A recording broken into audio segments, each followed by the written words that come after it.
ക്രൈസ്തവ സഭയെയും കമ്മ്യൂണിസ്റ്റുകാർ എത്ര ഹീനമായിട്ടാണ് ഈ കേരളത്തിൽ നേരിട്ടിട്ടുള്ളത്.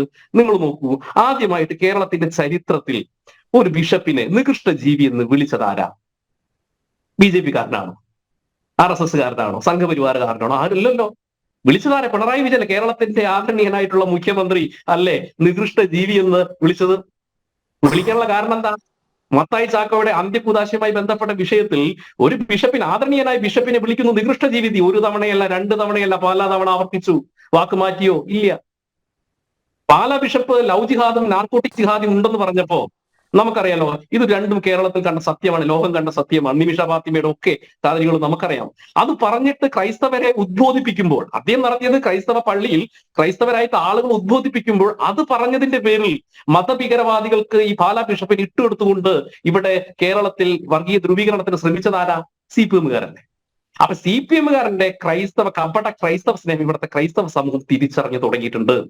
ഇവരുടെ പ്രശ്നം കഴിഞ്ഞ ഈസ്റ്റർ ദിനത്തിൽ BJP-കാർ സഭയിൽ നേതൃത്വവുമായി ബന്ധപ്പെട്ട് ബിഷപ്പ് ഹൗസ് സന്ദർശിക്കാൻ തുടങ്ങി. അപ്പോൾ ഇവർക്ക് ആളിക്കത്താൻ തുടങ്ങി. കാരണം കേരളത്തിലെ ക്രൈസ്തവ സമൂഹം ഈ ഇടതുപക്ഷത്തിൽ നിന്നും വലതുപക്ഷത്തിൽ നിന്നും അകന്ന് BJP-യിലേക്ക് അടുക്കുന്ന സാഹചര്യം കേരളത്തിൽ രൂപപ്പെട്ടിട്ടുണ്ട്. ഇവർ പറയും അത് കേരളത്തിൽ വിജയിക്കില്ല, വിജയിച്ച ചരിത്രമുണ്ട്. നമുക്കറിയാം, കഴിഞ്ഞ വാജ്പേയി സർക്കാരിൽ NDA-യുടെ മുന്നണി സ്ഥാനാർത്ഥിയായിട്ട് PC തോമസ് ജയിച്ച് നിയമസഭാ മന്ത്രിയായത്. അപ്പൊ കേരളത്തിൽ ക്രൈസ്തവ BJP സഖ്യം വന്നു കഴിഞ്ഞാൽ വിജയിപ്പിച്ച ചരിത്രം കേരളത്തിലുണ്ട്. ആ ചരിത്രം ഇവർ പറയാറില്ല. PC തോമസ് മന്ത്രിയായ കഥ പറയാറില്ല. നോക്കണം, ഇടത് വലത് മുന്നണികൾ തോൽപ്പിച്ചതാണ്. അപ്പൊ കേരളത്തിൽ വിജയിച്ച ഒരു ചരിത്രമുണ്ട്, രാഷ്ട്രീയ പശ്ചാത്തലമുണ്ട്.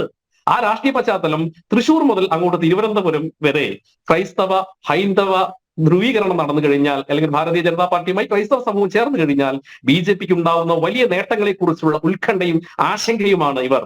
സ്വാഭാവികമായിട്ട് ഇനി പഴയതുപോലെ ഈ പല്ലവികൾ പറഞ്ഞ്, ഈ അന്ധമായിട്ടുള്ള വർഗീയത പറഞ്ഞ് ജനങ്ങളെ പിന്തിരിപ്പിക്കുന്ന കാര്യം ക്രൈസ്തവ സമുദായങ്ങൾക്ക് നടക്കില്ല. കാരണം വിദ്യാസമ്പന്നരാണ്, സാംസ്കാരിക സമ്പന്നരാണ്, രാജ്യസ്നേഹികളാണ്, രാജ്യത്തോട് കൂറുള്ളവരാണ്, രാജ്യത്തോട് പ്രതിബദ്ധതയുള്ളവരാണ് ഈ ക്രൈസ്തവ സമൂഹം. സ്വാഭാവികമായിട്ട് ഭാരതീയ ജനതാ പാർട്ടിക്ക് അനുകൂലമായിട്ട് ചിന്തിക്കുന്നു. അനിൽ സാർ, ഞാൻ ഒരു കാര്യം കൂടി പറയട്ടെ, സമയമുണ്ടോ? ഒരു കാര്യം കൂടി പറയട്ടെ.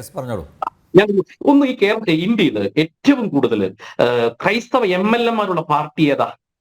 കമ്മ്യൂണിസ്റ്റ് പാർട്ടിയാണോ? കോൺഗ്രസ് പാർട്ടിയാണോ? അല്ല, ഭാരതീയ ജനതാ പാർട്ടിയാണ്. ഇന്ത്യയിൽ ഏറ്റവും കൂടുതൽ ക്രൈസ്തവ MLA-മാരുള്ള പാർട്ടി ഭാരതീയ ജനതാ പാർട്ടിയാണ്.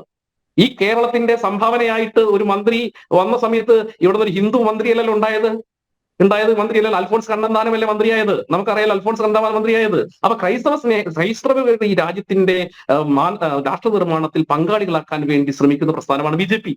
സ്വാഭാവികമായിട്ട് നോക്കൂ, ഇപ്പോ ജോൺ ബെർല എന്ന് പറയുന്ന കേന്ദ്രമന്ത്രിയുണ്ട് BJP-ക്ക്.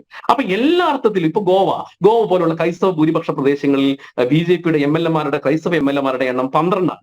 ഇനി ഇവർ പറയുന്നുണ്ടല്ലോ മണിപ്പൂരിലെ വലിയ വർഗീയതയും ധ്രുവീകരണം പറയുന്നുണ്ടോ? മണിപ്പൂരിലെ 10 MLA-മാരിൽ അത് കുംകികളുടെ 8 MLA BJP-കാരാ, മേദികളുടെ 2 പേര് അടക്കം 10 പേര് BJP-കാരാണ്. അപ്പൊ സ്വാഭാവികമായിട്ട് ക്രൈസ്തവ സഭയും ക്രൈസ്തവ നേതൃത്വവും ഇവിടുത്തെ ക്രൈസ്തവ സാധാരണക്കാരെ ക്രൈസ്തവ വിശ്വാസക്കാർ അവർ ആശങ്കയുണ്ട്. ഈ കേരളത്തിൽ നേരത്തെ കെനഡി സാർ പറഞ്ഞതുപോലെ കേരളം ഒരു കാശ്മീരി പണ്ഡിറ്റുകളെ പോലെ കേരളത്തിലെ ക്രൈസ്തവർ ഇവിടെ വേട്ടയാടാതിരിക്കാൻ ഇവിടെ BJP വരേണ്ടതുണ്ട് എന്നുള്ള ധാരണ ഇവിടുത്തെ ക്രൈസ്തവ സമൂഹത്തിനുണ്ട്. സ്വാഭാവികമായിട്ട് ഈ ക്രൈസ്തവ പെൺകുട്ടികളെ സിറിയയിലേക്കും IS-ന്റെ ഭീകരവാദികളെ അയക്കുന്ന ഒരു സിസ്റ്റം ഈ കേരളത്തിലുണ്ട്. നാർക്കോട്ടിക് ജിഹാദ് ഉണ്ട്, ലവ് ജിഹാദ് ഉണ്ട്. ഇതിനൊക്കെ തടയാൻ പറ്റുന്ന ഒരേ ഒരാളുള്ളത് ഇന്ത്യയുടെ പ്രധാനമന്ത്രിയാണ്. ഈ രാജ്യത്തെ സുരക്ഷിതമാക്കുന്ന ഒരു ഇന്ത്യയുടെ പ്രധാനമന്ത്രിയുണ്ട്. ആ പ്രധാനമന്ത്രിക്കുള്ള പിന്തുണയായിട്ടാണ് ക്രൈസ്തവ നേതൃത്വം BJP നേതൃത്വമായിട്ട് അടുക്കുന്നത്. അത് നിങ്ങൾ ആശങ്കപ്പെടേണ്ട. അത് ഈ രാജ്യത്തിന്റെ മതേതരത്വ പാരമ്പര്യമാണ്, ക്രിസ്ത്യാനിയുടെ പാരമ്പര്യമാണ്, ഹിന്ദുവിന്റെ പാരമ്പര്യമാണ്. അതുകൊണ്ടാണല്ലോ ശക്തൻ തൊട്ടപ്പുറത്താണല്ലോ പുത്തൻപള്ളി നിർമ്മിക്കാൻ അവസരം. ഹിന്ദു മുസ്ലിം പാരമ്പര്യമുണ്ട്. അതാണ് കേരളത്തിന്റെ മതേതരത്വം. അല്ലാതെ ഈ കപടരായിട്ടുള്ള ഈ കമ്മ്യൂണിസ്റ്റുകാർ പറയുന്നത് കേട്ട് ഈ രാജ്യത്തിലെ ജനങ്ങളെ തമ്മിലടിപ്പിക്കുന്ന തന്ത്രം ഇനി കേരളത്തിൽ വില പോവില്ല. ക്രൈസ്തവ സമൂഹം BJP-ക്കൊപ്പം ഉറച്ചു നിൽക്കുമെന്നുള്ള കാര്യത്തിൽ BJP നല്ല ശുഭാപ്തി വിശ്വാസമുണ്ട്.